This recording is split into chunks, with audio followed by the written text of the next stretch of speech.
Cette semaine, Réforme publie un sondage exclusif réalisé par l'Institut Ipsos en partenariat avec la Fédération protestante de France.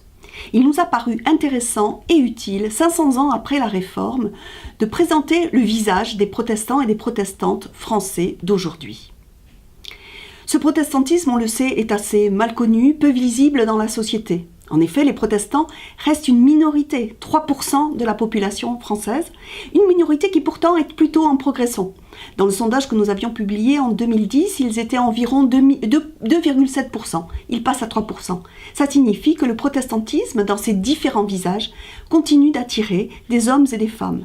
Ces hommes et des femmes qui viennent vers le protestantisme sont plutôt majoritairement issus du catholicisme, mais aussi de l'athéisme.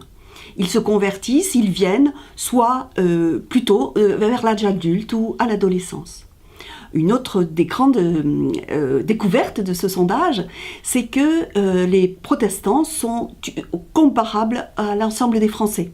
Les catégories socio-professionnelles dont ils sont issus sont quasiment les mêmes que celles des Français. C'est à peu près équilibré. Et surtout, ce qui va contre beaucoup d'idées reçues dans notre pays, ceux qui se déclarent chrétiens évangéliques, qui s'autodésignent de cette façon, sont issus des mêmes catégories socio-professionnelles que l'ensemble des protestants. Une autre chose très intéressante qui va à l'encontre aussi de beaucoup de clichés, c'est que sur des questions de société, des sujets d'éthique, les grosses différences qui existent ne sont pas entre l'ensemble des protestants et ceux qui se déclarent chrétiens évangéliques, mais bien davantage entre les hommes et les femmes sur les sujets comme la GPA ou la PMA.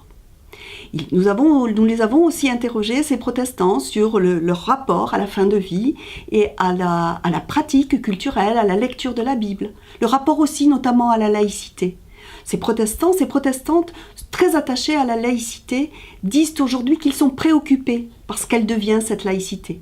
C'est-à-dire qu'au lieu de permettre l'expression de toutes les religions et de tous dans l'espace public, c'est une laïcité de plus en plus réduite et qui veut renvoyer les religions à la sphère privée. Et ça, les protestants n'en veulent pas. Dans ce sondage, vous verrez, il y a comme cela de nombreux enseignements à tirer. C'est important aussi de voir combien les protestants, les protestantes sont engagés dans le tissu associatif. Ces protestants, ces protestantes sont partie prenante de ce monde. En effet, dépréoccupés de leur propre salut, puisqu'ils sont sauvés par grâce, selon le geste fondateur de Luther, ils se tournent vers leur prochain. Et ainsi, on le voit dans ce sondage, ils sont plus nombreux que l'ensemble des Français à appartenir à une association caritative. Oui, ils sont partie prenante de ce monde parce qu'ils en sont des acteurs, parmi les autres évidemment, mais des acteurs qui veulent prendre leur part à cette société. En effet, Luther a dit que quand on est un arbre et qu'on est un arbre qui a été aimé, on ne peut que porter du fruit.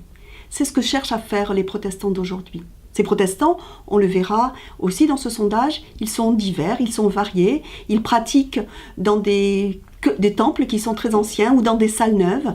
Ils sont issus des Huguenots ou alors ils sont arrivés par l'immigration.